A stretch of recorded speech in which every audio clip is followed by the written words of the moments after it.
Yo, welcome to the second episode of the Hard Knock Opinions podcast. I'm Sean with my friends Mike and Didi. Last episode, we went over football, and today we're going to go over our picks, our thoughts, our surprises, our upsets, and let's take it away. Guys, how we doing? How we feeling? Feeling good after week one in fantasy. Feeling bad after week one in the actual games. My Rams lost to the Bills. Yeah, I'm a little low. The Niners got stomped by the Bears in the weather, and other than that, my fantasy team also got whooped pretty bad this week. So feeling kind of low there, but at least my picks for the week, I'm doing pretty good, I think. Taking 2 L's, Mike. Yeah, The two L's that matter, yeah. that Niner game was horrendous. I was screaming so much during the game. I I hated it. Oh, Sucked. please tell what went wrong, Sean. I mean, there's so many things. I don't want to talk too much about it, but Oh, whoa! I actually want to talk about it okay. Well, because you guys were third on the power rankings, and you guys were facing the 32nd team on the power rankings, and you guys lost. yeah. Not only did we lose, it was bad.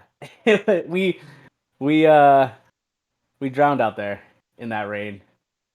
Um, I just wanted Trey to do a good job, and even I was not impressed. The only thing I would say I was impressed was when he had to run. He put himself out there. Other than that, I was not really impressed with the way we looked. And I'm not one to blame weather, but I mean, obviously it didn't matter.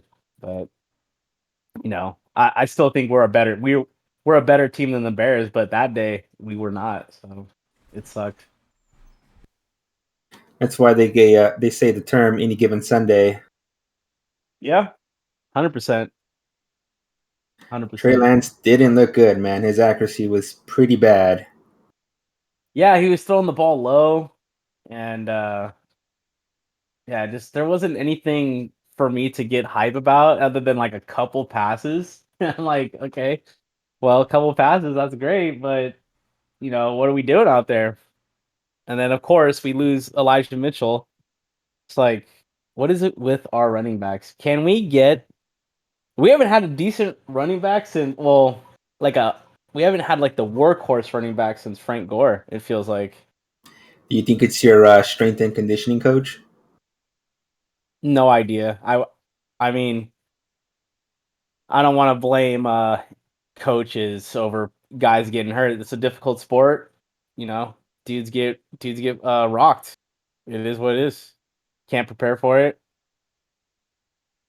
I don't know. I was scared just because of that weather. I was like, great. Is the weather gonna just injure our team? Definitely injured my soul. That's for sure. Um, Oh, for the strength and conditioning coach question, I know we had people that we hired for strength and conditioning that were known to be good NHL strength and conditioning players or coaches. Don't necessarily know if that works that well for football. Um, Either that or we're just drafting guys with low calcium levels or something. I have no idea if these guys are getting hurt all the time. Another thing about your guys' team, you guys were going without your star tight end, great George Kittle, Yeah. yeah. had a groin injury earlier in the week in practice. How's that going along? Is he looking good for week 2, or is he still not practicing? He's practicing now, but he most likely won't be back till week 3. George Kittle is a huge reason why the 49ers run game is so explosive. Him and Kyle Juszczyk and the offensive line. They're just good blockers. Yeah, that he's probably the best blocking tight end in all of football, on top of like the other stuff that he does for us. But yeah, the reason why our run game has been so crazy, no matter who's been in the backfield, is because he's got George Kittle setting the edge and Kyle Juszczyk to run behind. So any running back should be able to produce numbers in the 49ers backfield. Unless your name's Trey Sermon. Oh, True. Trey Sermon was a little too slow, I guess. Had happy feet. So let's talk about the game picks. What we picked last week. First game that we went over was the Rams and the Bills. I picked the Rams to win, and you both picked the Bills to win. And yeah, that was definitely an upset on my part. I figured that the Rams would just come out swinging, and they didn't. They came out flat. McVay's play calling was pretty bad. Cam Akers' effort in pass protection was pretty bad. There was a play where he absolutely just left like a linebacker go through the line and just hit Matthew Stafford. Yeah, and he had the opportunity to like actually block and protect Matthew Stafford. And because of that, I guess he's in the doghouse now, and they're running with Darrell Henderson. With Go ahead. Cam Akers, I wasn't really a fan of, just because he's been hurt like pretty much since he got drafted. I know he had a high potential ceiling, but like I'm one of those people where it's like you got to show me before I believe kind of thing, and I was hoping he would do good this year, but after that week 1 performance, yeah, that was piss poor effort by him. It's pretty bad. Next game it is the New Orleans Saints at the Atlanta Falcons. Now, this came to the last minute drive where the Saints scored, and they passed the Falcons. The Falcons had this game locked in the bag in the last 6 minutes. They were up about 10 points, I believe. Marcus Mariota was actually running this offense pretty well with his legs. Cordero Patterson was running the ball very well, and they started off, Cordero Patterson and Damian Williams, but he got injured in the first quarter, and so from that point on, it was just Cordero Patterson's day, and he got 22 carries. Oh yes, he's on my fantasy. he went up. He went up pretty well. Yeah.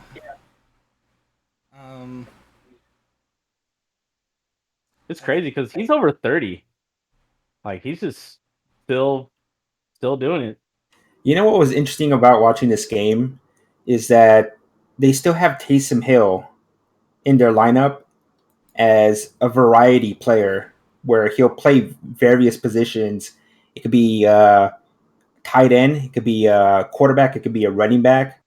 For some reason, whenever he's in, his run design plays they're always successful. Yeah. Remember back in the day, you guys remember Cordell Stewart Slash?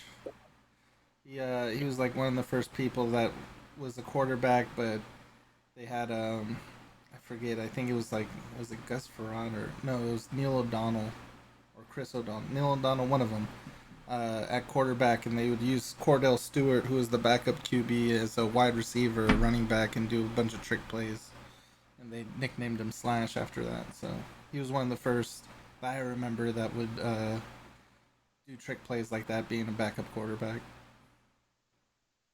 Now, coming out of this game, there was 2 rookie wide receivers, one for each team. Chris Olave and Drake London. What are you guys' thoughts on their performance this week? A little underwhelming. I mean, I don't think either one scored more than 5 points. The person that I was actually really shocked and surprised at was Jarvis Landry. There's a blast from the past name right there. He had, I think, like 114 receiving yards in this game. Yeah, he had 9 targets, 7 receptions. Yeah. Bless him. You remember that? Bless him. Hard Knocks. Man, when the Browns were on the Hard Knocks, bless him. Yeah. I don't recall watching too much of the Falcons Saints game. because when we're watching the games, we have like them all on at the same time. It's hard to sometimes keep track of what's going on. I primarily was just watching the Niners game, and then I was watching the Steelers and the Bengals, I believe, mostly. I believe that's the Um, next teams that we're gonna discuss right here. And Michael Thomas came out of nowhere. For the first half, he had I think one catch, 1 point, and in the last 6 minutes, he scored 2 touchdowns, and ended up with the week with 20 plus points on my starting lineup. So Yeah, that was it's pretty nice to see him back in the end zone. I feel like Jameis every week is probably going to warm up to him a little bit more and target him earlier on. And so watch him to be a big standout. well, can we get Kamara involved? I need Kamario to like do work, man. It's yeah. Yeah, it was Kamara's banged up, man. Oh yeah, I Come saw on the with his report ribs. after. I saw the report after. Hopefully he's good to go. I have Mike's exact running backs in our league, but I have them in another league. I have Kamara and Javante Williams. I'm just looking at Kamara. I'm going, "Jeez, man, please, can we get this guy going, please?" All right, so the next game was Cleveland Browns at the Carolina Panthers. And in this game, also came down to the last minute field goal in the last play by a rookie kicker named Cade York. Kicked a 58-yard field goal to win the game. And this was a big game for Baker Mayfield of the Carolina Panthers because he was originally on the Cleveland Browns. They got rid of him; they didn't want him, so Baker saw this as a revenge game. What do you guys think? I I mean, Go ahead, he Sean. got close. He got close. Not close enough though. It's funny when you see when he was saying that he was gonna fuck him up, but I mean, that was not quite that statement. Yeah, Um, and I didn't really get to watch a lot of this game. I wanted to just because I have Christian McCaffrey in one of my leagues. Um, but I mean, I can't believe Kareem Hunt, that's for sure. And I was sad. I had him on the bench. Missed out on 20 points. Yeah, the Browns' run game is no joke. Their 1-2 punch with Nick Chubb and Kareem Hunt is pretty crazy. Now, what I want to see from Nick Chubb is I want to see him in the end zone more. I feel like Kareem Hunt's just taking his touchdowns in the fucking goal line. yeah. Yeah. The split carries. I know Nick Chubb led in rushing yards, though 141, I think. Um, I thought Baker did well for his return. A little underwhelming considering he should have probably beat the Cleveland Browns and proved why it was a mistake to get rid of him. So I'm sure he'll have a little chip on his shoulder about that. One of the biggest shockers to me about this game was the resurgence of Robbie Anderson. He The had dud of 102 last year. receiving yards. Last year, you couldn't even put him in the starting lineup because he was so helter skelter. But and also just the amount of shit he talked when before Baker came, like the rumors that Baker was coming, and Robbie Anderson was like, "Please no," and he had one of his best games ever. So that was very interesting in my opinion. Um, what do you guys think of? Do you guys think that more teams are starting to just adopt this splitting the backfield, just like how successful Chubb and Kareem Hunt are? You got guys just taking turns, not getting them tired out. Do you guys foresee like fantasy changing where the top end receivers are starting to become more valuable over these backs? Because there's not much like true workhorse backs anymore. It feels like. Yeah, I see it from teams that definitely have, average to below average O lines. They'll have committees, but if you have a above average, maybe a top 10 O line, I feel like your team should be running the ball a lot more. especially with the workhorse, because sometimes when a running back is running the ball, they might be a superstar running back, but with maybe 10 touches in a game, they might not be able to produce.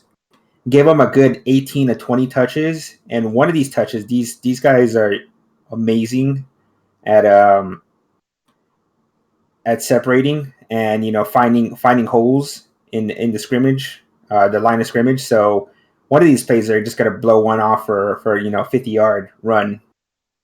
So sometimes running backs, they can't find a rhythm, and I feel like having a workhorse running back, you need to give him more touches. Um, I also think it has a lot to do with the evolution of football because if you look at a lot of the running backs coming out, like the game's built on speed now more so than the ferocity that it used to be. And you got these faster linebackers that are coming in at lighter weight. You got faster running backs, faster receivers, smaller receivers. Um, and one of the things is like these smaller guys, when they get into those high collision, car crashes, they tend not to hold up as much as like a thick running back, like a Adrian Peterson or a Derrick Henry. So like if you look at most of the running backs that tend to be injured, they're usually the smaller end guys that can't really last a full season, and those are the ones that are immensely talented and very fast and can break 100-yard TD like Raheem Mostert, but it's also fragile like glass. So those kind of running backs you need to have a committee. And other than Derrick Henry, I mean even Christian McCaffrey is a small running back compared to like the standards of running backs 10 years ago. Yeah, I've been frustrated watching, um, specifically the Chargers. Uh, I don't want. We can get in more to it later, but this let's focus on the other games, and we'll get into it. I'll discuss my feelings on the Chargers and the splitting the carries because that's why because of last night's game, um, Chiefs and the Chargers, it brought a lot to my attention on splitting the carries. So that's why I asked the question like, do you guys see more teams adopting this? Keeping the guys healthy and fresh. You could have two dependable backs. It's better for the team, but in fantasy, it's like, oh, it's killing us. Yeah, especially if the backs are both good. Like you don't know who to start. Exactly. Do you start Aaron Jones? You start AJ Dillon, and in that case, you start them both. This week, when the Jets play Cleveland Browns, people that have both Browns running backs, you want to start them. And so in certain cases, sometimes you just don't know who to play. Like let's say like a Patriots backfield, you don't know which running back's going to be the performer of that week. Same goes with the Broncos. We want to see Javonte Williams perform, but he's equally splitting the carries with Melvin Gordon. I think it's a little bit better this year for the Broncos. I think Williams is getting more of the pass catching targets. So it's more of a 60-40 split, but yeah, it's still a split. So the next game, 49ers, Bears. Bears beat the 49ers 19-10. This was definitely the biggest upset of the week. Um, Justin Fields completed 8 passes and And 2 won the touchdowns. game. yeah. Looking I don't back on think it, I've ever seen a stat line like that, guys. That was pretty pathetic. A look, quarterback passing for eight times and fucking winning. I mean, in rain games like that, like the passing stats aren't gonna really be mind blowing. It's gonna be, a running the ball. Whoever makes the most mistakes loses kind of game. I will say this: I think both Fields and Lance had better opportunity to throw the ball in the first 3 quarters. The Niners were successful in moving the football in the first couple quarters. I think Trey Lance missed a wide open tight end for a touchdown. That could be just the thing with him and Kittle, because Kittle's one of the more faster tight ends. So if Kittle's on the field, maybe that's a touchdown. Maybe not now that he has a slower tight end, he overthrows him there. Could be, weather factor too. The other one was the Debo fumble and like the goal line situation. That really hurt us there. Penalties on the defense hurt us, and then the one that I remember is just the Justin Fields bootleg, and he threw it across the field to a wide open guy that nobody was covering. Dante Pettis. Dante Pettis, who happened to be him. It a had former to be him. 49er, Too. yeah. And that was the backbreaker, because after that, God let the monsoon come and the rain poured, and pretty much whoever was winning the game at that time would probably be the winner. Once that rain started pouring like that, there's no way you can freaking throw the ball in that. So in this game, we all had the 49ers winning, and we lost that pick for sure. Yeah. Okay. So today, funny story about this game. My girlfriend wanted to tell me a joke about this game that her dad and her coworker said about me. They had a joke about me on this game, but they didn't tell me. And I just found out what it was, and I'm like, okay. So she's texting me this, and she goes, "Hey, did I tell you this joke that my dad and my coworker said about you over the Bears game?" And I'm like, "No, no one said anything." And she goes, "Oh, well, they were talking about the rain and how crazy it was." And her coworker said, "That's not rain. That's Sean's tears right now." And I'm like, oh. I'm just like, great. I'm never gonna hear the end of it, because my girlfriend and her family, they're Raiders fans, so they just talk trash to me all the time. I'm over here just going like, I don't understand why people think it's like they just love talking trash to me about my team. I don't talk trash about anybody's team. Like, yeah, team sucks. I'm not. That's not my style. It's you, DD. I'll talk shit about your team because you're in our division. But anyone outside our division, I'm not really ragging them. I rag on You Joe know- all the time, but that's because it's Joe. A fun thing about having friends is that you can trash talk them all day, every day when their teams underperform, Oh, whether yeah. it's their real life team or their fantasy team.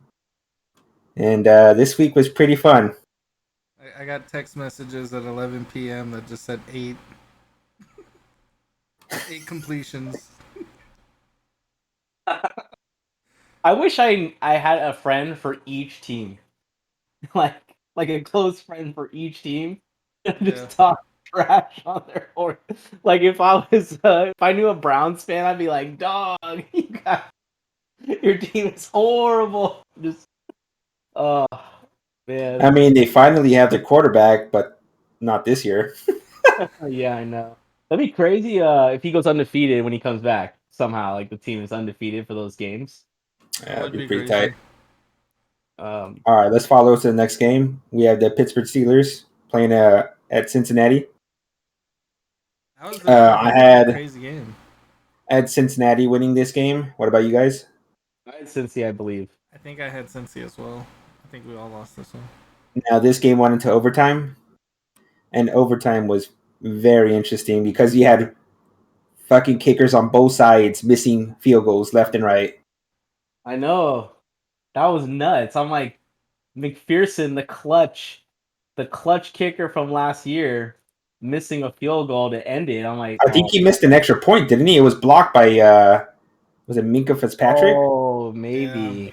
I think it was a game winner before overtime happened. Now this game had some pretty crazy storylines.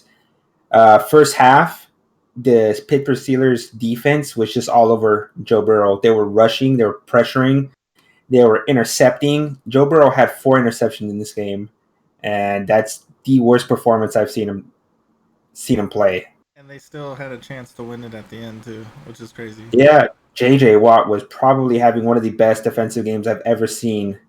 He had an interception, he had a sack, he had many pressures, a few quarterback hits. He was just all over that line. TJ, yeah. But TJ, sorry. But he injured his pecs. He's out for was it the whole season, or at least 6 games, 6 to 8 Yeah, 8 weeks. he might have a chance to return in the playoffs. Maybe I think. How many? You know, one thing, 4 interceptions and 1 fumble, so he had 5 turnovers. Joe Burrow. Yeah, And he's still got 20 points. I know that was the That's ridiculous part. In nuts. fantasy, he was still a good starter. That's nuts. you know, one thing that's still there is connection with Jamar Chase. That's pretty Oh, pretty dude, good, man. that guy's insane, man. Joe Mixon did some work too. I think in that game. Did he? Yeah, he had 82 rushing yards, which is good. Yeah, 27 carries for 82 yards. And I wish I had Mixon. I was high on Mixon this year, and he's on any of my leagues. Yeah, I wanted Mixon in our league, but somebody got him the pick before, I think. All right, let's move on to the next game. The next game. Let's see what we have here. We had Philadelphia Eagles at Detroit playing the Lions. They're week 1. We had the Hard Knocks team coming out blazing against Philadelphia. This is Now, actually there's my favorite game this week. Why is that? Because it was high scoring and it was close, and both teams were really fighting for the victory. I think. So, yeah. As far as because a lot of the other games were like shootouts or like somebody was just getting, demolished. I know New Orleans Atlanta was kind of close, and Cincy Pittsburgh, but this was like a shootout, high scoring, a lot of fantasy points being thrown up, and a lot of surprising, statistics. AJ Brown had 155 receiving yards, so he had a coming out party that I think was deserving. I was high on AJ Brown coming into this season, so I'm glad that he got off on week 1. This is what Jalen Hurts needed. A clear wide receiver 1. Yeah, he's the TO to Hurts' McNabb. And the Eagles just picked off from the run game last year. You know, they had a lot of yards on the ground this first week. The other They thing had a too lot is of people scoring too. the Lions' backs. Both of them. It was kind of like similar situation with the Browns. Like Swift and Jamal Williams both scored pretty well in fantasy. What was how many targets did AJ Brown get? 13, Man, 10 receptions. dude, Wide receiver 1. I'm trying to get him. I'm trying to trade for that guy in one of my leagues. Yeah, I want that volume. Yeah, Miles Sanders was surprisingly good week 1. 13 rushes for 96 and a touchdown. I got him in Pretty my good. auction league for $3. Best $3 I ever spent. Dude, I gave you shit for that $3 too. I said that's the worst $3 you spent in this fucking auction. Hey, week 1, baby. Week 1 hero. Miles Sanders, let's go. Sell them high. It's gonna be a long season, man. And Jared Goff behind that O-line, if they give him time, that O-line's pretty good. Jared Goff can be pretty accurate. I'll say this about Goff, and I think I already told Didi this before, because Didi's a Rams fan. When Goff actually has time to throw, he throws one of the prettiest fucking spirals you'll see in football. It's when he's under pressure and he overthinks shit. That's when he fucks up. Yeah. That's when it becomes a big dummy. The Lions team, dude, I'm a big fan of the backfield. Like the split. Yeah. Like I thought this year's Hard Knocks was really good, highlighting Jamal Williams. Because he's such a personality. And I think it's important to have like a player like that on the team. I feel like Kittle's that player on our team. I agree. Like super personality and just getting like you're bringing the best out of all your teammates. It's really important to have that player, and I'm just gonna root for the Lions this season because I'm tired of seeing them suck, man. Ugh. It's like you guys are Lions. They need to do something. They need to change the jerseys or whatever. Get the colors mixed up. I've never seen a blue line before or real life. So let's do something, Detroit. Come on, shit. All right, let's next game. Oh, by the way, who do you guys have winning that game? I had the Eagles winning that. I called the Lions. I had the Eagles. Eagles, okay. Next one would be the Colts at Houston. Now, this game I was definitely looking forward to because of Damian Pierce. See how this rookie hype turned out to be.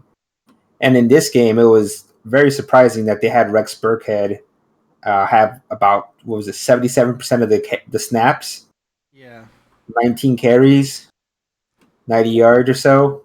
I think they asked the head coach afterwards what happened to his RB1, and he just said, "Well, with the game on the line, yeah, I need to find ways to get my RB1 in the game more often." It's like, dude. Now, you guys may have a different opinion, but my opinion about this game, I fucking hate when games end in a tie. I don't know why that's even a thing in fucking football.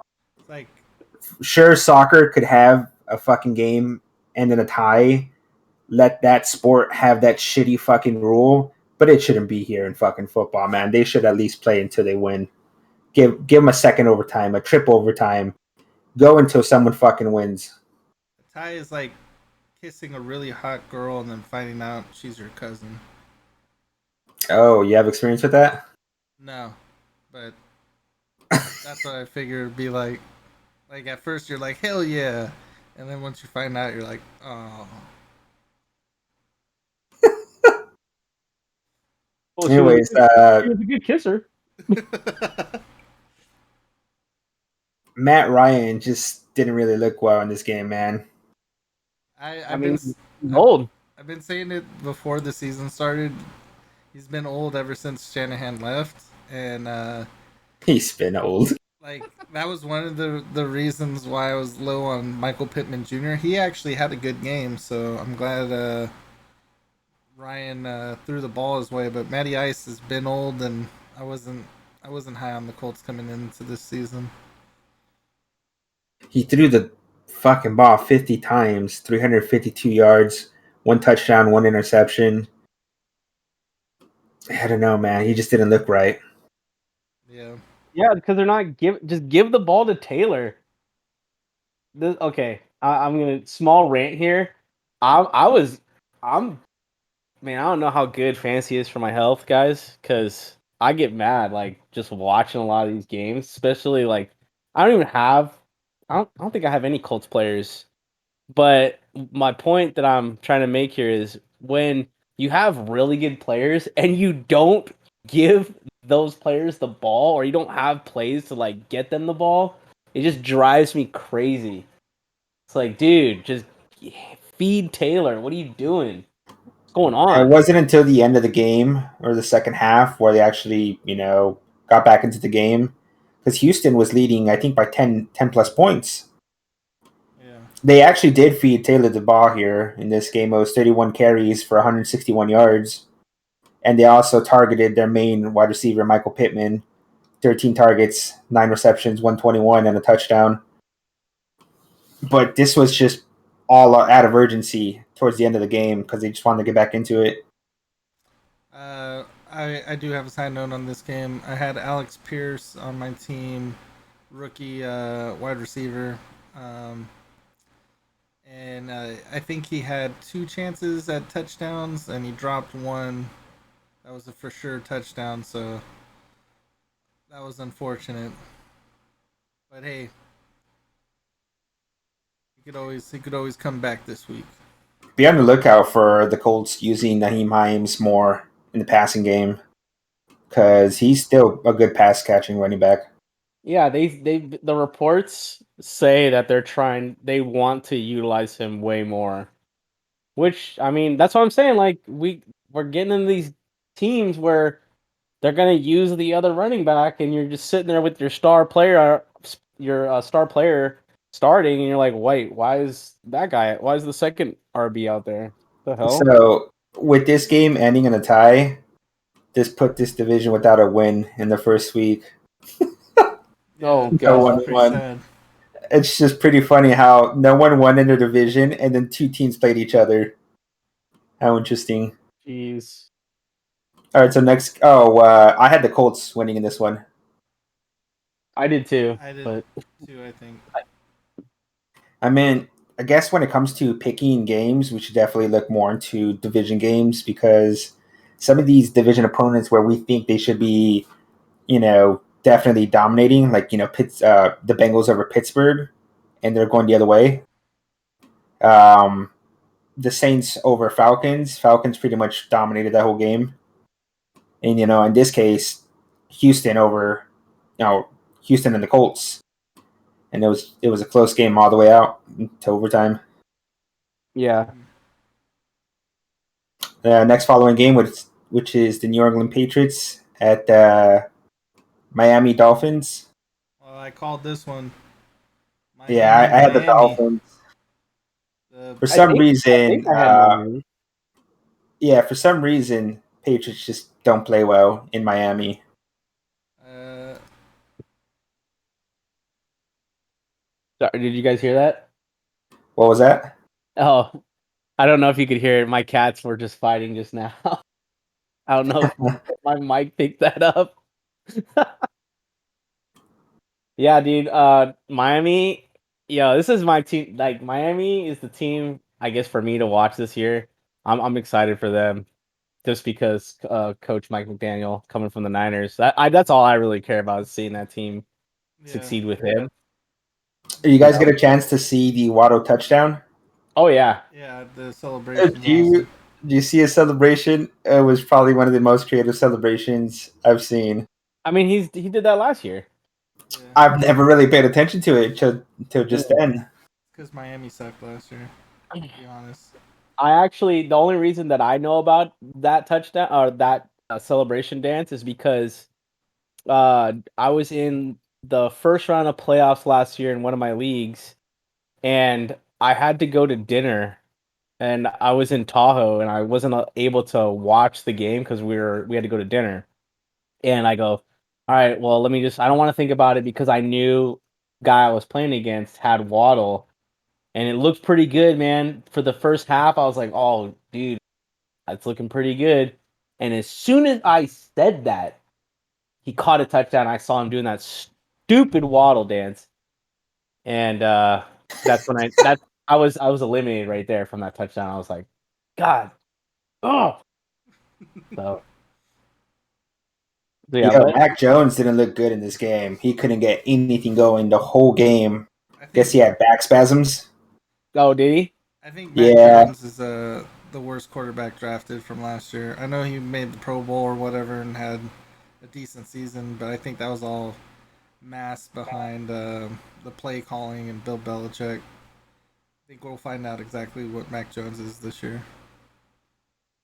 Oh, I guess in your opinion, what's the time frame to judge a rookie quarterback coming out? You give it 2, 3 years? I always say after the third year, you kind of have an idea of how good your quarterback is. Yeah, I think 3 years. Yeah, I would say 3 is a good number. Sometimes you got these late bloomers like Geno Smith, where takes several years on Eight. the bench before 8 years, 9 years. before he realizes that they wrote him off, but he didn't read it. You didn't write back. He didn't write back. All right. Next game we had Baltimore and New York Jets. This was just We all picked the Ravens, right? this was I'm trying to predictable. think We about all knew the Ravens were going to come out blazing. Yeah, what is up with the Jets, dude? I mean, no Milfson. Zach Milfson is hurt, so is that the reason? Yep. It's just a bad Joe organization, Flacco. man. From top to bottom, they have a bad GM. They don't have the best coach. Their quarterback is still brand new. Still his second year, but he's already injured. They've never really had a good offensive line. Their defense is okay, below average, and their running backs are actually decent though. But just their personnel, it's below average, man. I think their head coach is fine. Robert Sala's a raw guy, and he's got what is it, Matt LaFleur? Who's the one that's the Green Bay head coach? Is it Mike or Matt? Matt LaFleur. Matt LaFleur. So he's got Mike LaFleur, Matt's little brother, doing the play calling for the offense. They just need to get healthy, and they're a young team. These growing pains are gonna happen. I expect them to be better once Zach Wilson gets healthy, and they got a lot of weapons. It's just they're young. It's gonna go through growing pains. Lamar Jackson doing Lamar Jackson things. Great pocket passer. He's getting better each year with accuracy. I didn't get to watch this game. I don't recall seeing too much of it. I know Uh, Duvernay went off. That's all I remember. who? Duvernay. Who's that? I don't even know who that is. He's a receiver. Shot Oh Bateman yeah, I know and I Duvernay. know he's a receiver, but like, is this guy a rookie? Like, who is this guy? No, he's been in the league for like 3 years. Jeez. Guess he's just been on different teams. I think this might be a second team. He's Yeah, for the- sure. Goes to my guy, Mark on. Mark Andrews. Oh, Jeez. he was drafted by the Ravens. So yeah, he's been with the Ravens. But yeah, man, this guy might be a breakout star this year. He looked pretty good. Went 4 for 4, 50 yards and 2 touchdowns. Yeah, we'll see. Did anybody pick him up in our league? Yeah, Ha! they picked him up. I think right before week 1. Yeah. Oh, what? Yeah, I think it might have been fucking Jeff. That fuck. Fuck Jeff. Yeah, and then, oh, man, yeah, dude, the Jets. I want some Jets. I'm tired of this. That's another thing. Like, I'm tired of certain teams being bad because I want to draft their players. It's like I'm not gonna just draft you and prey on garbage time. It's not how it's gonna work. The team needs to be decent. Otherwise, it's like nothing's gonna happen. I don't remember the last good wide receiver. Was it Brandon Marshall? On the Jets? Yeah, I think Brandon Marshall Man. had like a year where I think he went for like 1,200 yards and like 14 touchdowns. I think it was when Ryan Fitzpatrick was throwing him the ball.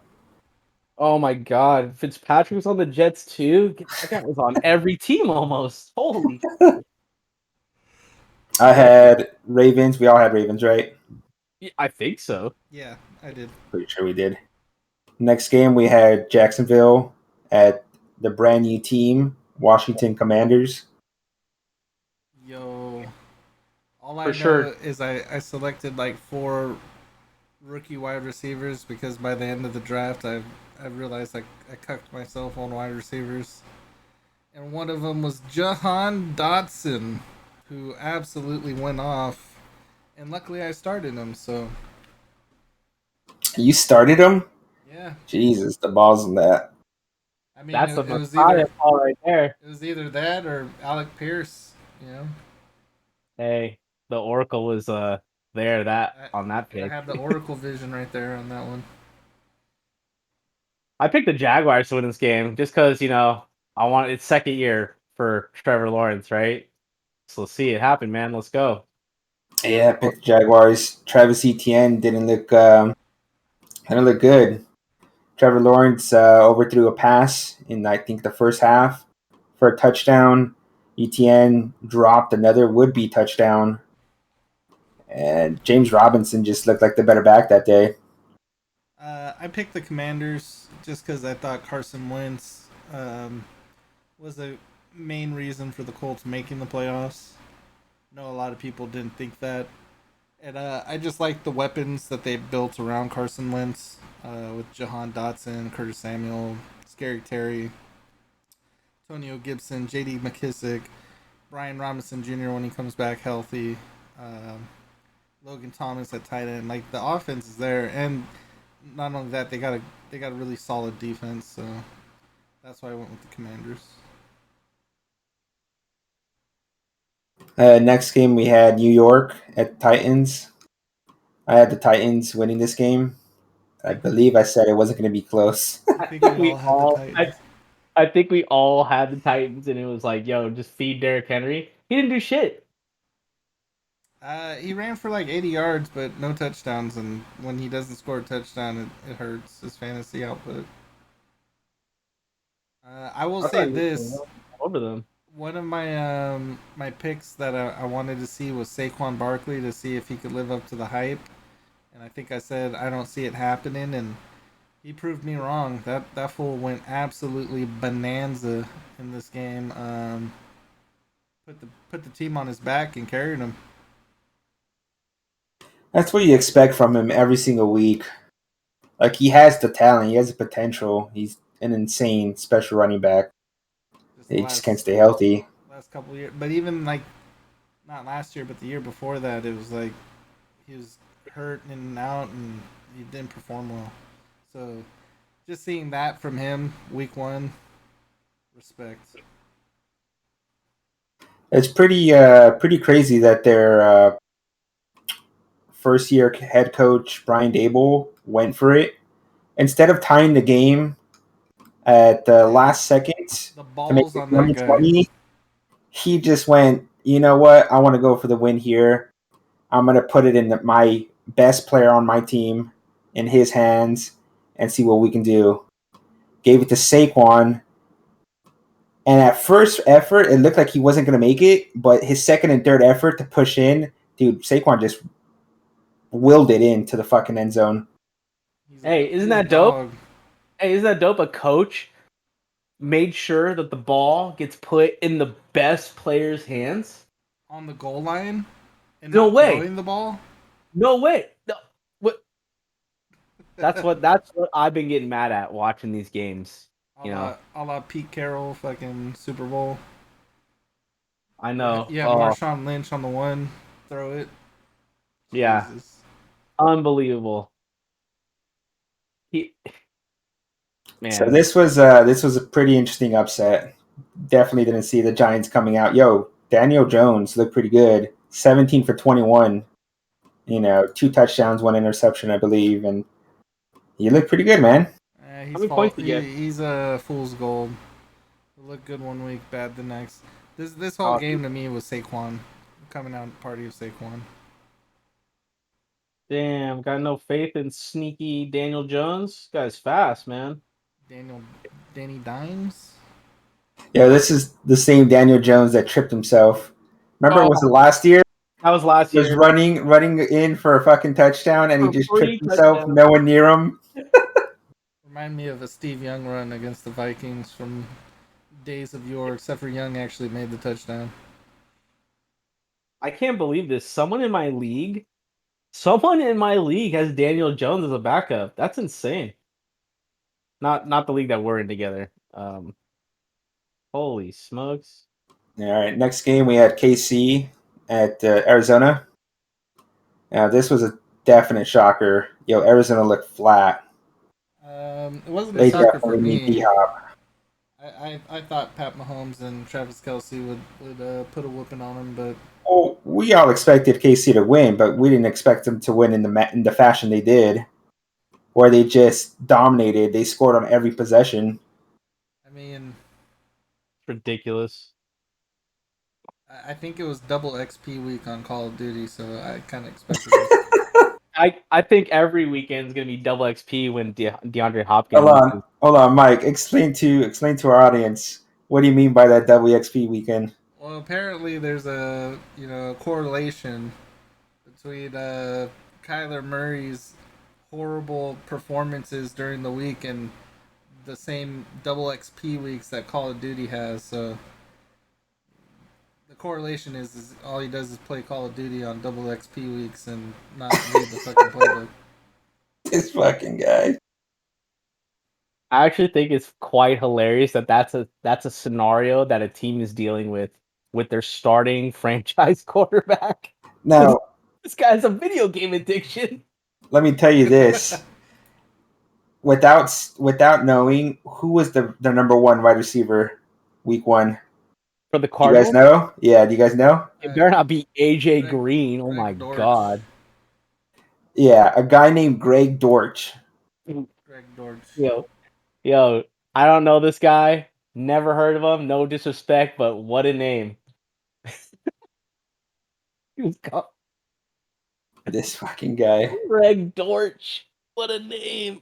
Now, when it comes to KC, did you guys see that tweet where Pat Mahomes did say and did mention to his followers that this year, instead of focusing, two main players like Kelsey and Hill from past, that they're huge just going to be spreading the ball, so everyone's going to get it.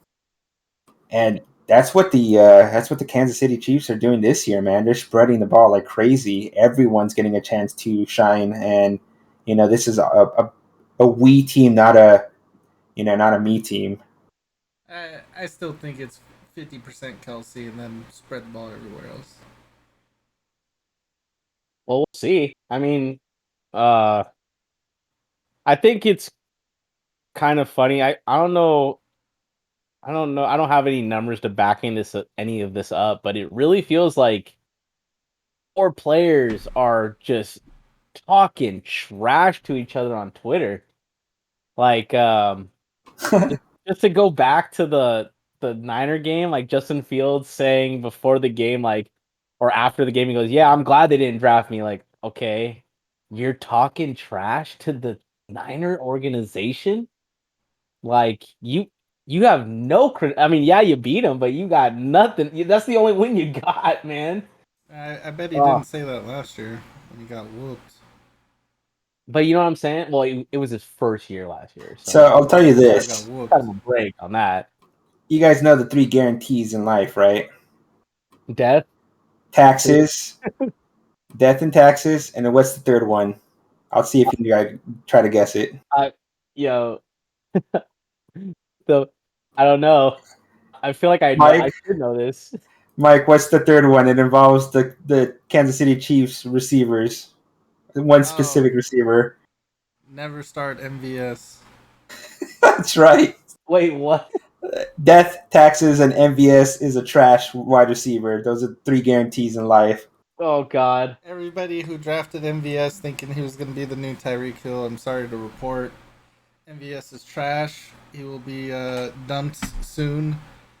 I think this man had the most targets from last night's game and only caught 2 receptions for 18 yards. There were times where he just completely bailed on the route and tried to get a flag. Like, that's how trash he is at catching. There was Like, he there was doesn't a even one wanna play where catch the ball, he just hooked wants to onto get the defender. Yeah, he just wants to get the penalty. It's like, Jesus, dude. All right. Well, we all had KC winning this game. Yeah. All right. What's the next game? Next game. Hold on here. We had the Oakland Raiders, the Las Vegas Raiders playing against Los Angeles Chargers. I had the Chargers winning here. And this was definitely a fun game to watch Oakland put because up I had Adams on my fantasy, and that's pretty much the whole Las Vegas Raider offense with just Adams. It was. Yeah, I mean, Derek Carr was pretty predictable. I mean, he threw 3 interceptions, and I mean, granted, I think the 2 interceptions he threw weren't even to Adams. He actually started trying to spread the ball around, and the other wide receivers must have fell asleep because it was the Adams show and didn't even try to get the ball. It was pretty cool to watch him just right out the gate, just Adams again. Crazy. I think Adams told him he owes him a car or something, so Derek Carr is trying to feed him the ball to make up for that debt he owes. Yeah, maybe. I had the Raiders win this game just for our friend Joe and my girlfriend, but Typical Keenan Raiders. Allen I had the Chargers. injured in the first quarter. Yeah, that was unfortunate. Oh, no. Bolts fan. That's right. Yeah, Mike Williams was definitely a shocker. He had 2 targets, 10 yards or something like that. This is why I'm upset. We'll talk about it later, but once we get Austin through, Eckler not being used as he should as a touchdown machine. I know. They kept putting Sony Michelle in. Like, really, dude? I know, dude. Only thing I would say the thing coming out of this game is Raiders got a wide receiver 1 and Herbert is a top 5 quarterback, maybe top 3. Top 5 for sure. I don't want to talk too much about it. I guess let me say this. This is what I don't like. We got awesome Eckler out there, but we got him on the team, but we're gonna use Sonny Michelle more. Like it was killing me. And then all the hype on Mike Williams being the net, like, oh, this guy's gonna go off this year. He's younger, bigger, and Herbert is just feeding Keenan Allen. It's just like that game, and then last night's game. To me, I wasn't in the Discord watching it with you guys, but I was texting Mike my frustrations. Yeah. And like what I'm noticing is I feel like Herbert needs Keenan Allen to just succeed, period.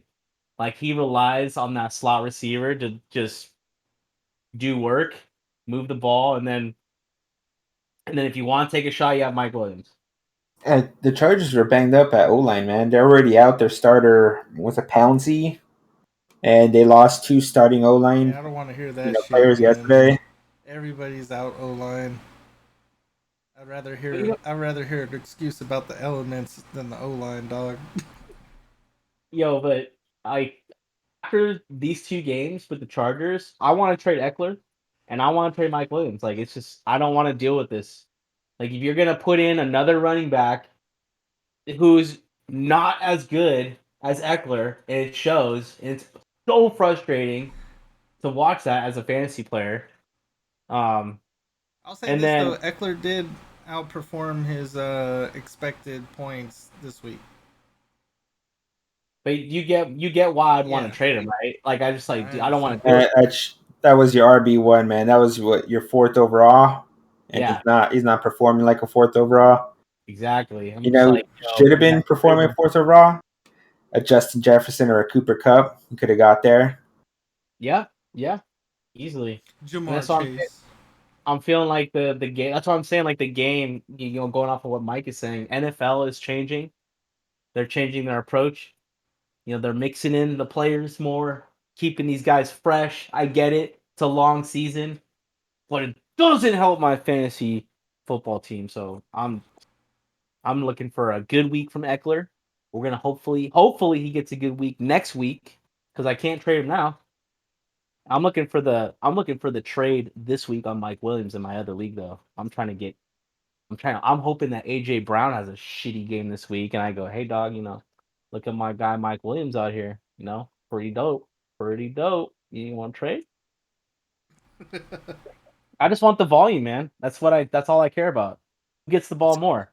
It's gonna come, man. They're gonna realize Mike Williams is special. Trust. Especially with Keenan Allen hurt, he'll get the ball Dude, more.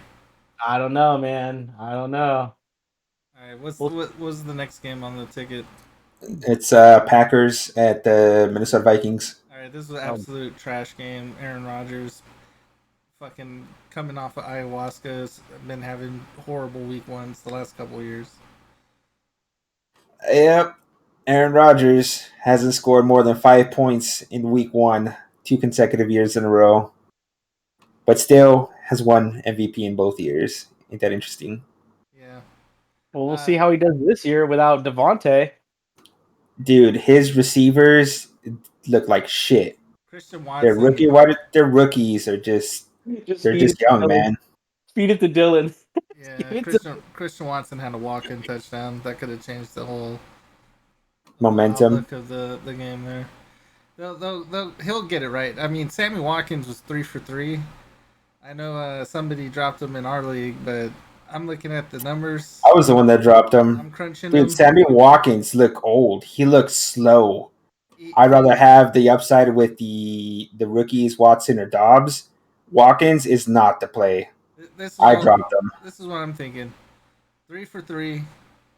Didn't drop a ball. Reliable. Got the They hands. were really short passes, Aaron almost Rodgers like is going to 2-3 start yard targeting passes. this man hardcore this week, and I I think he had guarantee you he's the not. most snaps out of all the receivers. So Guarantee you he's not. I'm willing to bet on that. We'll see. We'll see next podcast who's right and who's wrong. Yeah, he's 29. He's not past 30. So Dude, Watkins is trash. man, she can't be disrespecting the Lizard King like that. Yeah, on the other side though, Justin Jefferson looked pretty good. Yeah, that's gonna be. Do you think You know, he's like that every week where he just destroys? the reason why he was just exploiting the fucking Packers defense, their fucking coach didn't put their number one corner, arguably top 3 corner in the league, Jair Alexander, onto fucking Justin Jefferson. He just kept Alexander on one side of the field only. He didn't keep a man to man. Well, here's the thing with corners. There's only a real handful of corners who are man-to-man corners. A lot of Jair these, Alexander.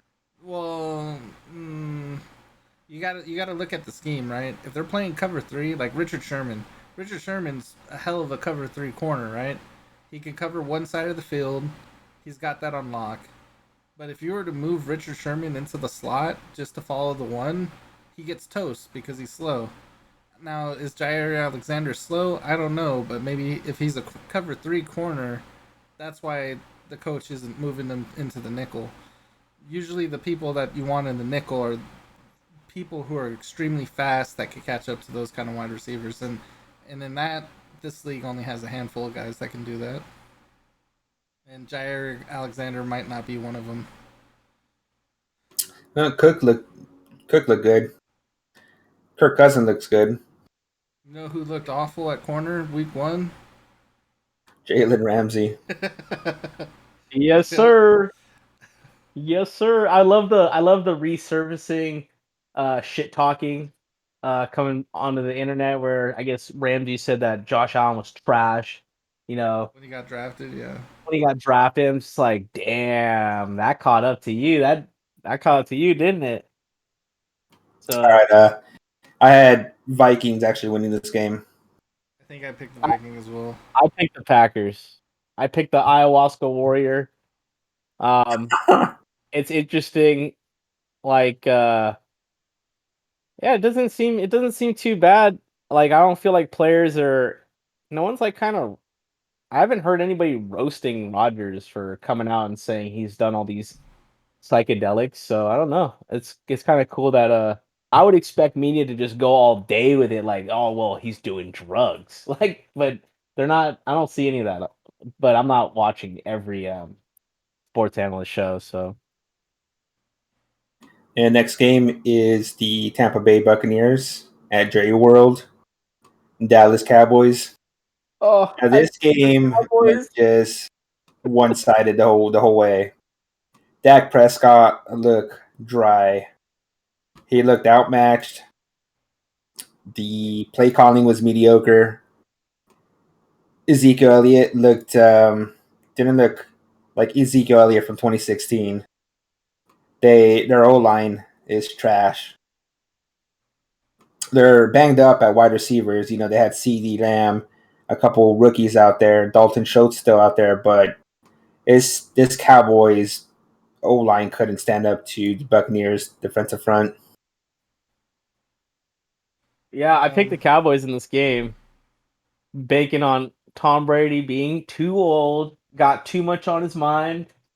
But yeah, like you said, they got dominated. Like, How bad are the Cowboys missing Amari Cooper and Michael Gallup right now? Because holy shit! And on top of that, they're missing their left tackle. And Was it Tyron Smith? yep. Dak's gonna be gone half a year. Cowboys are whoever.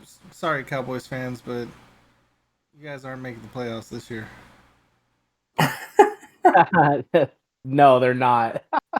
I will say this. I drafted Jalen Tolbert thinking that he'd be a contributor to that wide receiving corp. Healthy scratch. Fuck you, Dallas coaches. Thank you. Yo, playoff Lenny's back though. Oh shit. Shed that water weight, looking in shape. Carried the whole Buccaneers on his back. Looked pretty good, man. His run game's is there. Yeah. You know, Tom Brady didn't have to rely on his arm in this game, which is nice because they're out wide receivers, man. They're running really thin. And I'm looking forward to when the Niners play the Buccaneers this year. Woo! We get to play the GOAT. Let's go. Get him. It's Is it in his San last Francisco season, or is it man. in Tampa? Oh, it's a great 'Cause question. if it's in San Francisco, this is gonna be like Tom Brady's homecoming, I think. Man, Nick Bosa's about to get to him. What's up, Tom? All right, I think It's at 49ers. leaves Yes. the last game of the season. Denver at Seattle. What do you guys think of this one? Denver winning. I definitely didn't expect Geno Smith's performance. I think we all had Denver winning, and yeah, Gino was a shocker. What a mic drop. They wrote me off, but I didn't write back. Man, I can't believe this is what I'm saying. Okay, we can use this as another example.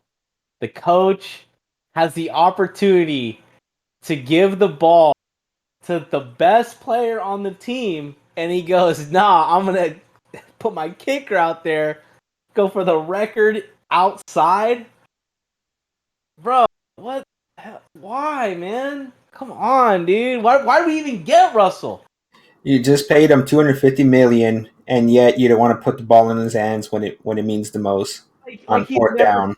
yeah, like he's never scrambled in his life and made a play happen. Like that guy is a clutch quarterback. I'm sick of Russ. I'm so glad he's not in our division anymore because he would do this to us all the time, where he gets away and he just makes a play. And I was hoping to see that, and he goes, "Nah, fam, we're kicking that field goal." Like, dude, the coach even said that he regrets that decision. And like, if I was Russell, I'd be like, "What are you doing?" Like, now I lose respect for my coach if I'm Russell from that decision. I mean, there was 2 turnovers by both the running backs on the goal line by the Broncos. Yeah, but This game shouldn't have been close. they just need a first down. They had 2 timeouts. Just get that first down. 4th and 5. It's gonna be tough. No one said it was gonna be easy, but I would rather put it in the playmaker's hands, not the freaking kicker. God. All right. Well, after all that, week one predictions went. I believe I was 10-5-1. Sean was 5-10-1, and Didi was 9-6-1. So, The one pick was the Rams. so yeah, good picks, everybody. I'm in first, Didi's in second, Sean's in third. Long season, a lot can change. With that being said, let's get on to next week's picks. Starting with yesterday's game, because we came in a day late. Los Angeles Chargers at the Kansas City Chiefs. Didi, who did you have winning this game? KC. KC, and why? It was at Arrowhead for starters. And that stadium is very, very loud. Can keep quarterbacks on their toes with silent counts. And I just feel like Patrick Mahomes against the FC West is a sure bet. He almost never loses to them. All right. And what about you, Sean? I had the Chiefs as well, just because Keenan Allen wasn't playing, and just from watching the horrible week one from the Chargers versus the Raiders, how Mike Williams barely got any targets, and for some reason they're splitting the backfield with Eckler. I'm just like, dude, I don't like the Chargers now. I'm done with them. So yeah, I have the Chiefs winning this.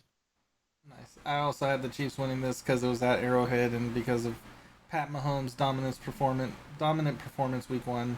I was very bummed when the Chargers were at the 1, and instead of running the ball with Eckler, they decided to throw, and it got intercepted for a 99-yard touchdown.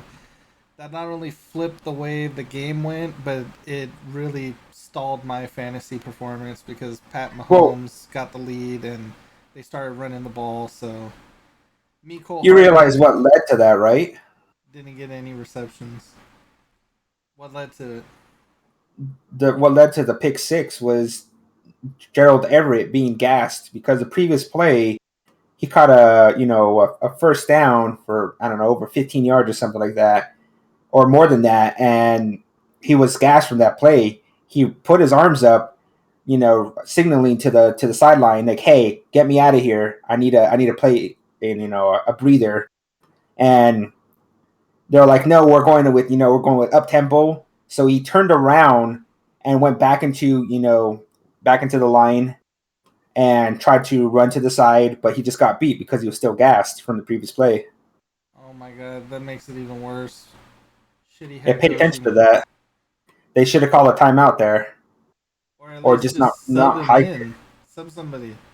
Yeah, he immediately, as soon as the play ended, he got up, raised his hand, is like, "Hey, get me out of here! I need a breather." So Jeez. that was on them.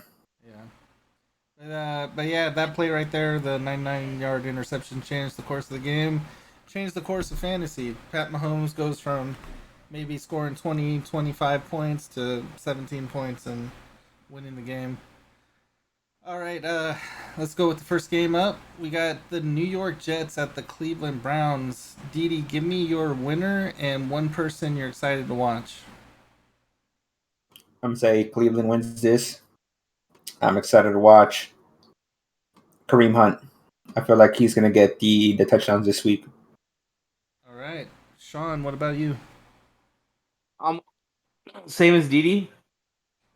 I'm going with the Browns, and I'm also excited to um, start Kareem Hunt because I left him on the bench, and that's why I lost in one of my leagues. So I'm really frustrated, and I hope he has a repeat of that this week.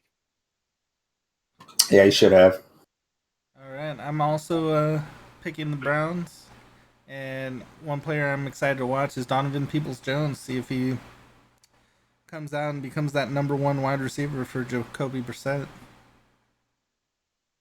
The next game we got the Washington Commanders at the Detroit Lions. Sean, who do you got? And I'm sticking with the Lions. Let's go.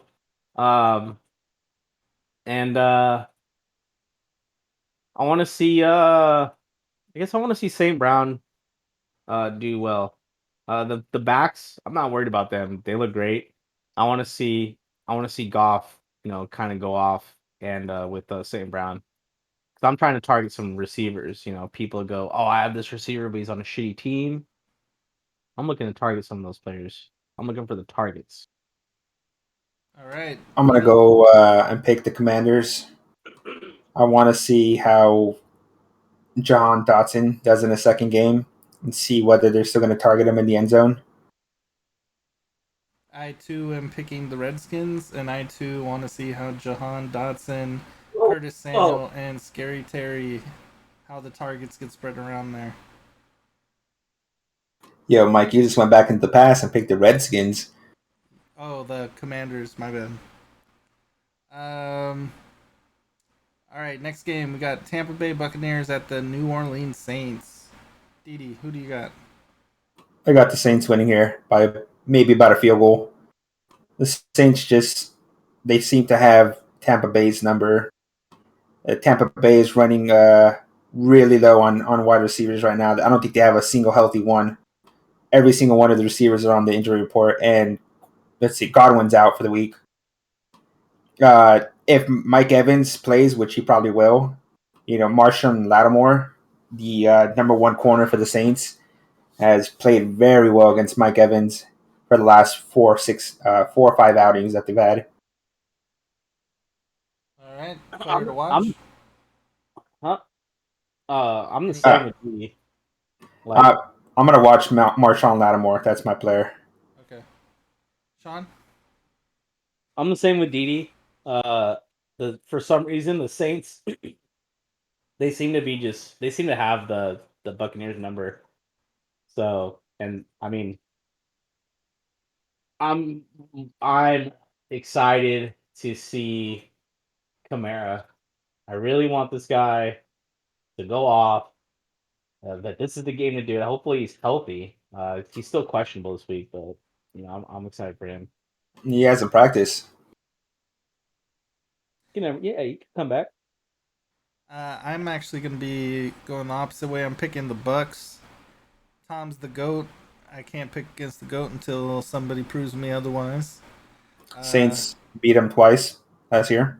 Yeah, well, last year. I'm talking about this Year before too. So I'm going with Brady. It's time for Brady to get his dub over the New Orleans Saints. Player to watch is Alvin Kamara. Does he play or does he not? Next game we got up Carolina Panthers at the New York Giants. Sean, who do you got and what player do you want to watch? Man, it's tough. Well, I'm gonna go with the Panthers this game. I think I'm just gonna say the Giants are trash and they got lucky. And I'm excited to see Christian McCaffrey play. I want more volume for this guy. Didi?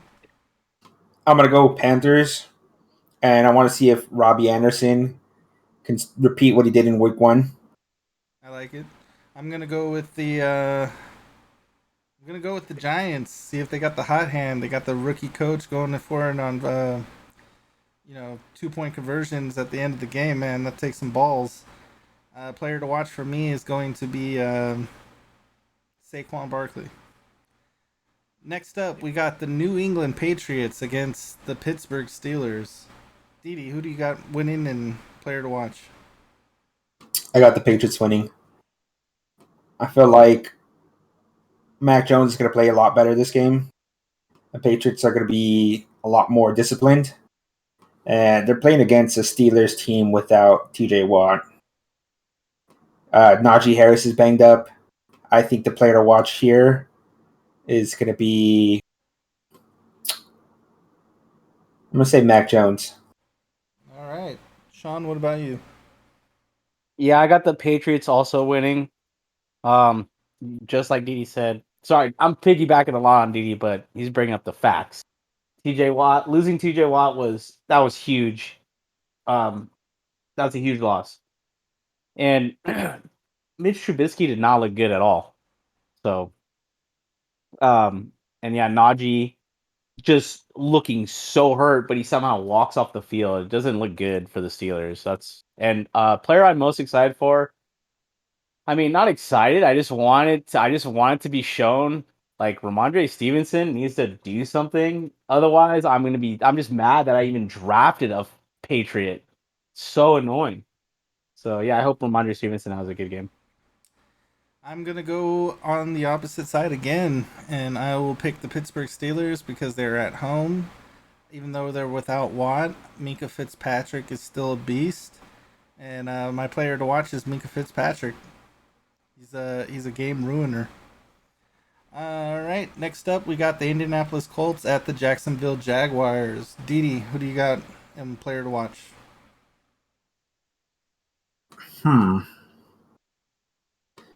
Division game. At Jacksonville. Jacksonville coming off an embarrassing loss. I'm going to go ahead and select the Colts. Sean, what about you?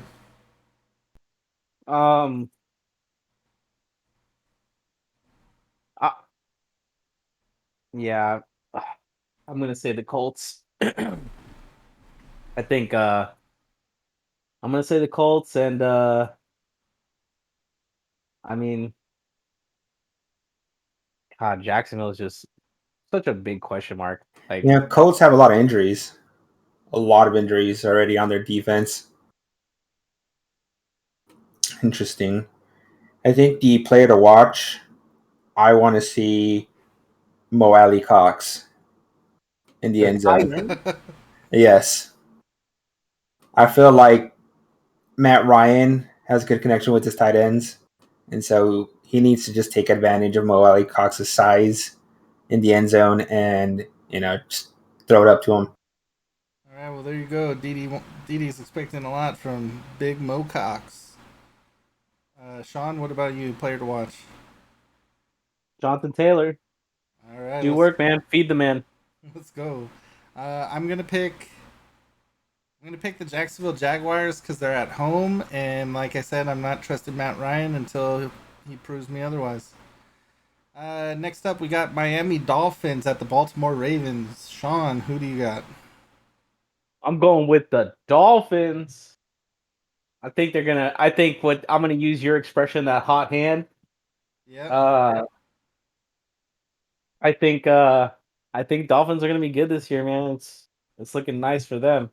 I'm a big fan of their head coach, and player I'm most excited to see is Chase Edmonds. I want to see why I drafted this guy.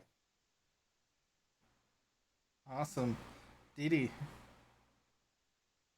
I'm going to pick Baltimore winning this game. Player to watch.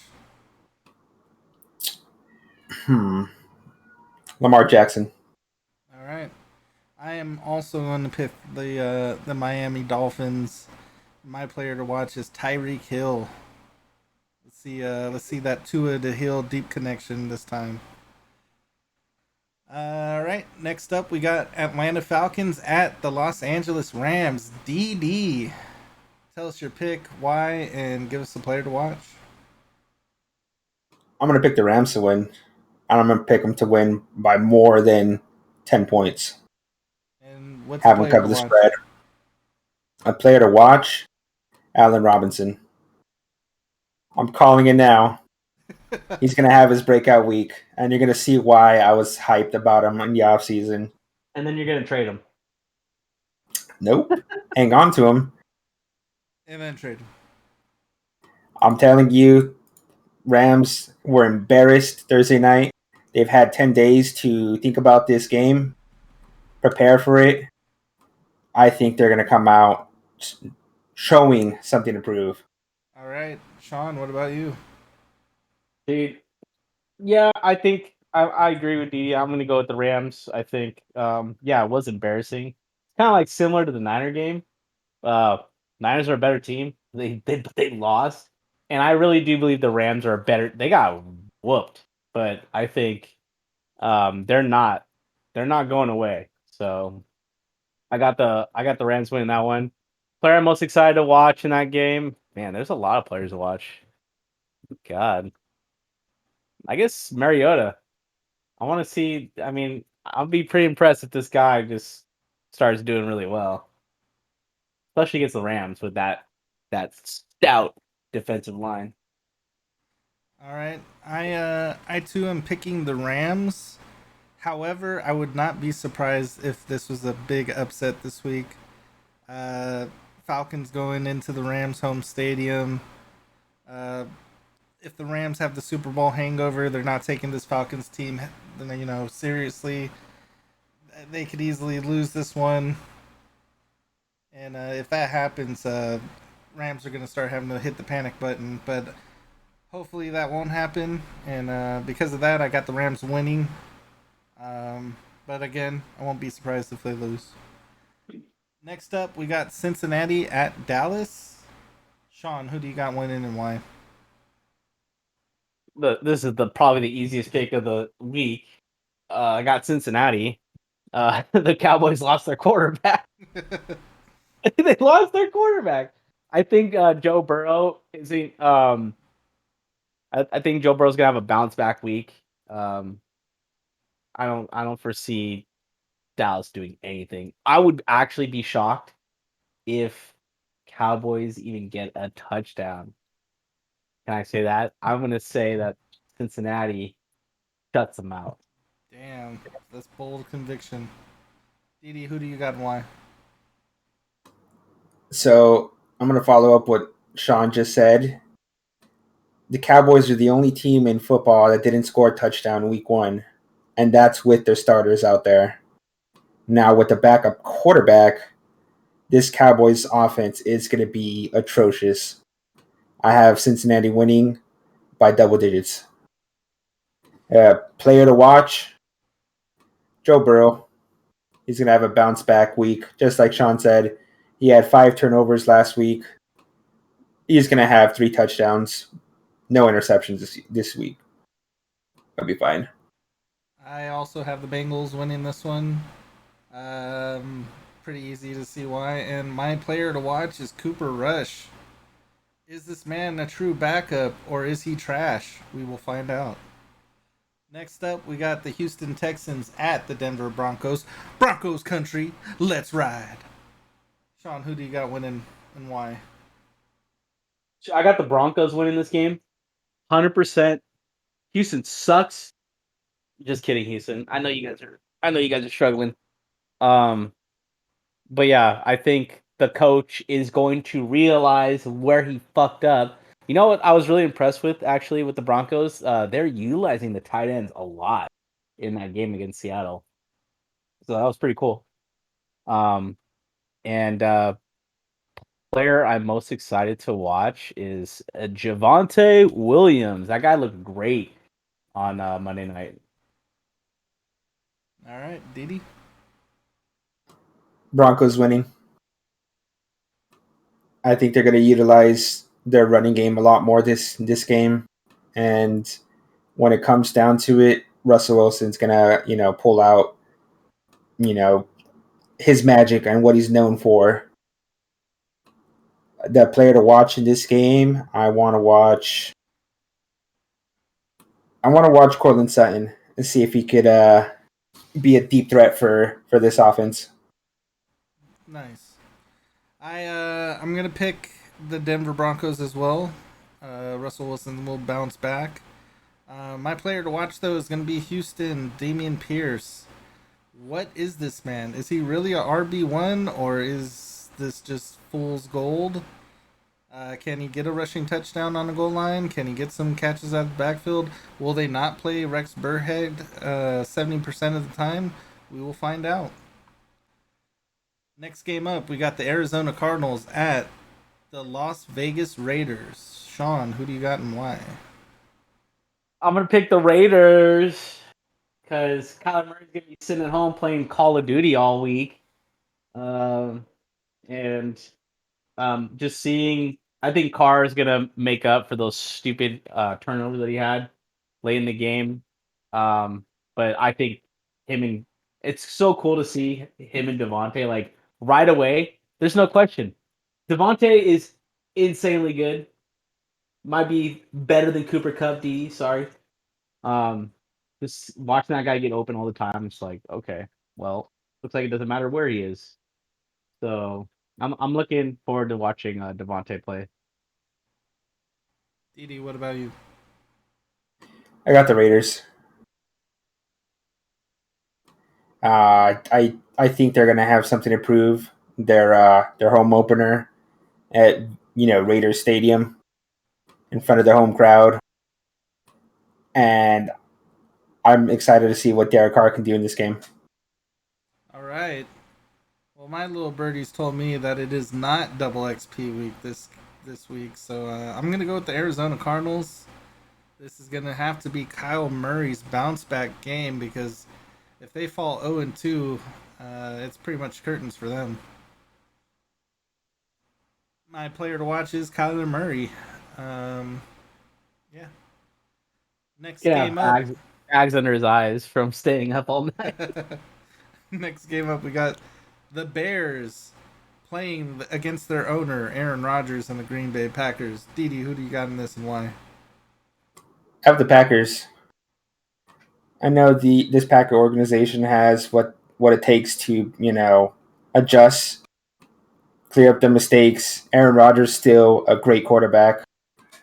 They have a better defense, probably the best defense that Aaron Rodgers has played with. So I feel like they're going to come out and play very well Sunday night football, at Lambeau Stadium. Nice. And player to watch, if Lazard plays, I want to see what he can do. All right, Sean. I got the Packers in this game. Fuck the Bears. Fuck Justin Fields for talking shit about our organization. Absolute trash. He's lucky. He's lucky the ball was wet. Player that I'm excited to watch. Because Aaron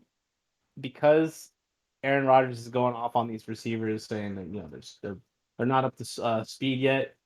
I'm looking more forward to AJ Dillon taking over this backfield. He is huge.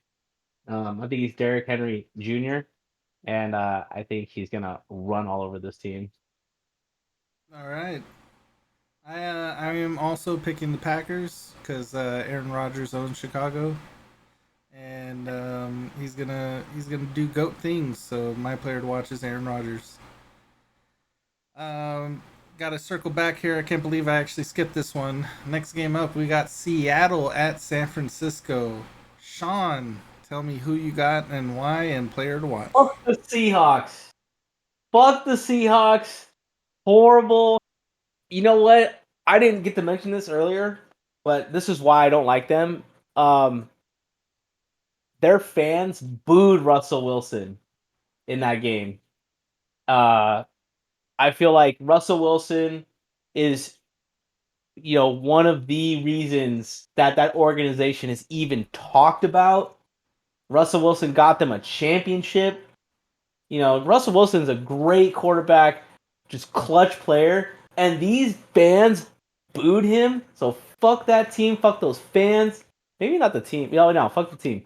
But for sure, fuck the fans. I have the Niners. Man, I have the Niners, obviously. I hope I hope they win because man, this first game was not pretty. I didn't like Trey Lance's performance. I'm gonna say what they see. This is the thing I didn't like about the preseason. Was they're talking about Trey's just getting better. He just gets better every day. I'm like, okay, what does that mean? This is when it counts. So I hope he gets better, and I hope he beats the Seahawks ass. I'm excited for Trey Lance. All right, Didi. You guys just lost to the worst team in football. I'm going to go with the Seahawks. Oh, hater. I'm not hating. You guys have a trash QB. All right, Didi. And this Sunday, you're going to see why he's trash. And you guys actually have a competent QB in your, in your backfield, in your bench. And you'll see why he'll take over the starting job next week. A player to watch here, I'm going to go with Kenneth Walker. He's going to be starting this game. It's going to be his first game. Rashad Penny is obviously the starter, but he'll get some reps in. See what this rookie running back that they chose, in the second round. See what he can do. All right, and I got the 49ers winning. I think without the elements, we will say Trey Lance shine throwing the ball deep. And my player to watch is Brandon Shinku Ayukin. He's going to go off at least, 7 targets, 100-something yards, and TD. Next game up, we got the first of the 2 Monday night games. Tennessee at Buffalo. Didi, who do you got and player to watch? I got the Bills. I'm going to say watch Von Miller here. He's going to dominate. All right. Sean, what about you? I got the Bills as well. They looked so crazy going against the Rams, where it just seemed like they just did whatever they wanted, that was kind of weird to watch. And I think they're going to continue to do that here in this game. I don't want to say this player, but I'm going to. Who I'm excited to watch, Gabe Davis. I'm so mad that player got sniped from me in my work league. I wanted him. I targeted him, and I think he's going to get another touchdown this game. It's hard to imagine the Bills getting beat right now. They had a slow start last season, I think, but this season they just came with all cylinders, no problem. So I'm excited for Gabe Davis. I got the Bills winning as well. My player to watch though is Derrick Henry because the only way the Tennessee Titans are going to stay in this game is if they run the ball. And if Derrick Henry has a big game. Wait, wait. Did you say that they should give the ball to their best player? Yes, I did. Oh, that's all I gotta say. I'm sick of the Chargers. I'm sick of them. Let's get Sonny Michelle out there and run the ball. Idiots. All right, sorry. Go ahead. All right, and last game up, Minnesota at Philadelphia. This is my game of the week. I think this is going to be one of the most exciting games. So, Didi, who do you got and why?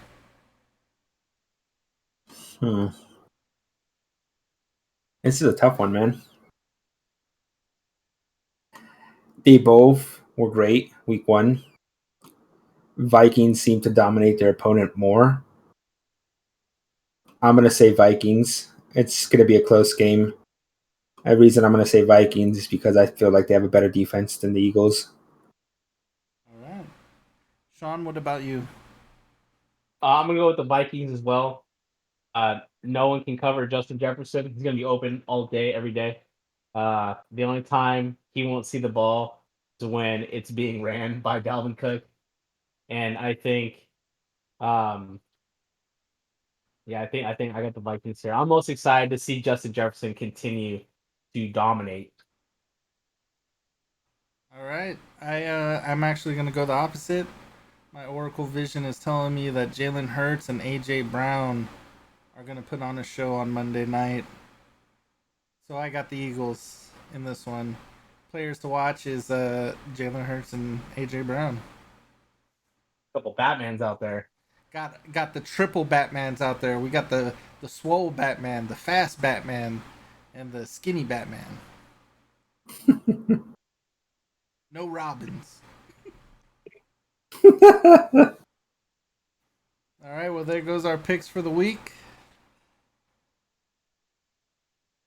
Is there any other hot topics that you guys had on your mind, or? Yeah, do you guys have any fantasy start sit questions as far as your lineups go this week? So I got one in my league. See if you guys give me your input here. All right, go ahead, shoot. Actually, I got two. Now in my flex spot, I am running James Robinson, and they're playing against the Colts. And he had a pretty good week one, so I'm banking on, the Jacksonville Jaguars splitting the reps again, and hopefully James Robinson scores another touchdown. It's either between him or Allen Lazard for my flex. And the reports are Lazard will be playing this Sunday. And if the Packers want to make a statement, they're going to go early and often to Lazard, to the wide receiver one, and prove that they have a competent receiver backfield. I like if Lazard is healthy, I like Lazard just because it's Aaron Rodgers, and if he has any sort of connection with any receiver, like at least one receiver, he's gonna do work. I'd like AJ Dillon and Aaron Jones. Like I think they're gonna continue to do well. I think, and like we all said, Aaron Rodgers owns Chicago. So for this week, I like Lazard here. Mike? I usually don't like starting receivers coming off of injury until I see what they do. So give it a week? Yeah, I usually like to give it a week, but then there's some receivers that are just, like DeAndre Hopkins after his suspension. I'm going to start him right away. Allen Lazard, if he had proven to be like, Aaron Rodgers' number one receiver before going down, and now he's coming back from injury, yeah, I'd probably start him in the flex. But we still don't know who Aaron Rodgers' number one I know Aaron Rodgers called him the GOAT in preseason, but yeah. Do you guys have any fantasy start sit questions? Mine are all pretty basic because my benches are pretty thin, to be honest with you. I got like start George Kittle if he's hurt or Dallas Goddard, but probably just gonna go Goddard. Now, I got a question for you. In a few of my leagues, I have Tom Brady. Tom Brady's going to be probably with most of his healthy receivers out for this week. You know, the Saints do have his number. Do we sit Tom Brady and go pick up a Carson Wentz against the Detroit Lions this week? I would say maybe. Go ahead, Mike. If Carson Wentz is available, then yeah, but I wouldn't set him for like a Kirk Cousins or a Tannehill or anything like that. Wait, so Mike Evans is out? He's on the injury report. He will be playing, but he won't be 100%. Wow. Yeah, tough call. Russell Gage is on the injury report. So is Julio Jones. What? Oh, dude. Oh, man. I think their only healthy receiver right now is maybe Scotty Miller. And I mean,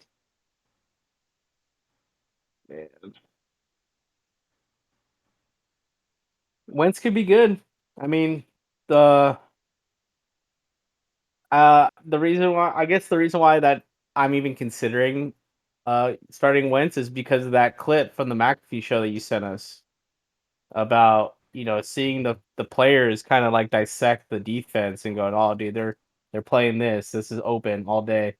You know, like and McLaurin and Wentz were in that video. So I'm entertaining the idea of putting in Wentz for this week. Let me look at my leagues too. See what's. Mike, you have any questions? No, because the only one I really is like, do I start Jahan Dotson or Damian Pierce? And Ooh, that's interesting. a I no-brainer. like Dotson. Yeah. In my other league, it would be start Jeff Wilson Jr. or Damian Pierce. I'm sure you can come up with an answer on that one. Yeah. Jeff Wilson Jr., boy. Although I did not like Kyle Shanahan's interview this week where he said he's gonna go with the hot hand, which makes me feel like they're Wasn't gonna he be referring doing- to like who would win the running back number 2 from practice reps? I think so, but with that being said, like practices are closed, so we don't know who won the competition in the practice field. Like it could be Jeff Wilson Jr. It could be Jordan Mason, the fourth running back on the depth chart. Like same shit happened last year. Elijah Mitchell wound up winning the role. Now I got another one for you. Say that again. Would you rather start McLaurin or Gabe Davis? Gabe Davis. Oh, Gabe Davis, dog. All right, McLaurin or a Christian Kirk? Lauren. Yeah, that's a tough one. Just because McLaurin didn't get a lot of volume, seemed like Wentz like going to the slot receiver a lot. And Christian Kirk had like 100 yards, right? He was featured. All right, I got another one for you. Brees Hall or Damian Pierce? Damian Pierce. I will not be contributing to this choice. Good luck. That's all. Flip a coin. Flip a coin. Michael Carter Jr. is the main back over there. Damian Pierce at least is, end title RB1. Brees Hall's RB2 for now. Now, would you prefer to start Kareem Hunt or an AJ Dillon? AJ Dillon. Ooh, AJ that's tough. Dillon's gonna eat up them Bears. Who's Kareem Hunt running against? The Jets. Oh, Oh, shit. Kareem Hunt. Flip a coin. They're both going to come out with 20. Yeah, dude. Like, I don't have much questions for like a start sit 'em. I think I got mine all taken care of, but like I kind of just want to vent about just what I was feeling in that Chargers game, dude. Just I'm gonna reiterate it again. Just splitting carries, like it works with Browns. Like Kareem Hunt and Chubb are amazing. Like that combo works. And for some reason, I feel like the Chargers are trying to do the same thing, kind of keep Austin Eckler healthy. But you're just going to lose games if you're not putting it in the players' hands. And that's what's annoying for me. It's annoying in fantasy, but I feel like it's not doing them a service at all. And when you don't give Eckler the fucking ball near the goal line, it's like, what are we doing, man? Like, why? Like, no one wants to just try to run it up the middle. So I don't care. And then the targets from week 1 to Mike Williams. I'm like, how is this guy non-existent? What's going on? It was just felt like a dud pick, and he's just throwing to Keenan Allen all day, and he was throwing it to the slot receiver a lot in last night's game too. I'm just going, okay, I really feel like this is a weakness. Uh, when he doesn't have his star receiver out there, it's kind of showing. Um, and at the same time, just the play call, like, why are we not giving it to Eckler? I'm like sus on this Chargers team. They might fucking suck this year. It won't suck this year. They'll be middle of the road. Um, I'm excited to see the Niners play again. That fucking weather game kind of put a damper Element. on everything, and if they come out and they play the shits against the Seahawks, that's pretty much the end of the season right there. Hey, come You on. never want to lose a division game early on because he's come back and bite you in the ass later. Yeah. I'm also I'm excited to see the Eagles versus the Vikings game on Monday night. That's gonna be a hell of a show. Yeah, I We think got a bookend of great games. We had Chargers Chiefs last night, and then the last game of the week will be Eagles Vikings. Hell yeah.